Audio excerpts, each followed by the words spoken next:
Fort Jackson is a large part of today's modern Army. This post is responsible for the initial entry training of a major share of tomorrow's highly motivated, disciplined, and well-trained fighting forces.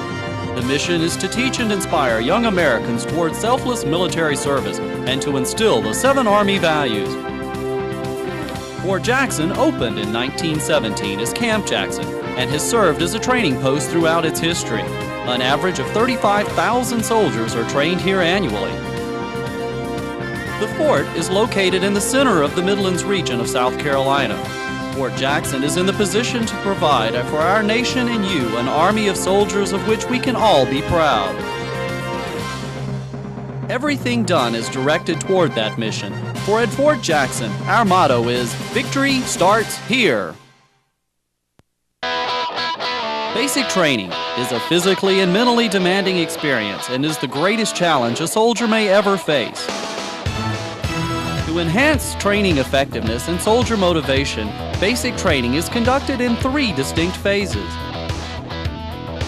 At the end of each phase, a trainee must meet specific standards which serve as intermediate goals for the path to graduation. The first phase teaches young Americans about military and national values and what it means to be a soldier. The 7 Army values are instilled in the soldiers. Loyalty, duty, respect, selfless service, honor, integrity, and personal courage become a way of life. In this phase, they are introduced to barracks life, physical readiness training, proper wear of the uniform, drill and ceremony, each designed to instill a sense of discipline, self-confidence, self-esteem, self-respect, motivation, and teamwork. This phase continues with rifle maintenance, the manual of arms, and first aid training, which teaches the basic life-saving and sustaining techniques. Soldiers learn to react properly to the dangers of nuclear, biological, and chemical attacks in NBC training. Recognizing terrain features and using the compass are a vital part of map reading and land navigation instruction. The phonetic alphabet and basic radio telephone procedures are mastered during radio communication classes. The Teamwork Development course, consisting of 6 obstacles, demonstrates the importance of teamwork in soldier development. While in the first phase of training, units tackle Victory Tower.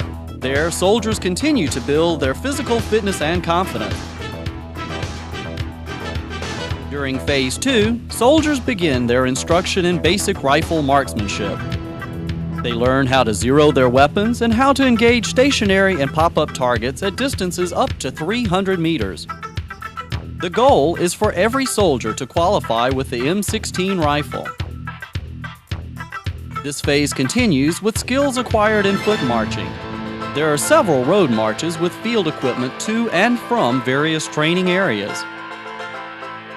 Physical skills are tested once again at the obstacle course, and a bivouac is conducted during this phase. This training will prepare soldiers for the rigorous Victory Forge field training event at the end of their 9-week basic training cycle. Marksmanship training continues into the last week of this phase, with qualification taking place on a computerized range. Depending on the number of target hits, soldiers are rated as marksman, sharpshooter, or expert. In Phase 3, instruction begins on U.S. weapons. The soldiers receive classes and are taught to load, unload, and fire the weapons. Soldiers are taught the different types of hand grenades used in the Army and the proper way to handle them, concluding with each soldier throwing 2 live hand grenades. Individual combat skills are a major part of the field training. Teamwork and proper use of cover, concealment, and suppressive fire are required to successfully complete this portion of the training cycle. Once again, soldiers negotiate confidence and obstacle courses to reinforce skills obtained in previous training. A final Army physical fitness test is administered at this time to assure all soldiers meet the Army standards for push-ups, sit-ups, and the 2-mile run. At the end of Phase 3, soldiers face the capstone event of their initial training, Victory Forge. This event aims to integrate all the tasks mastered during basic training. The final Victory Forge ceremony symbolizes the completion of a new soldier's tactical training. Finally, it's graduation, which is recognition of perhaps the most significant accomplishments of their lives. Families from across the United States are encouraged to attend and frequently travel long distances to share this day with their proud soldiers. After graduation, soldiers attend advanced individual training at selected posts throughout the United States. Here, their military skills are developed, and this knowledge will travel with them throughout their military career. Videorama is a part of the Morale, Welfare, and Recreation Division of Fort Jackson. All revenue received from this project and other MWR activities goes toward improving the quality of life for all soldiers at Fort Jackson and towards providing a community of excellence.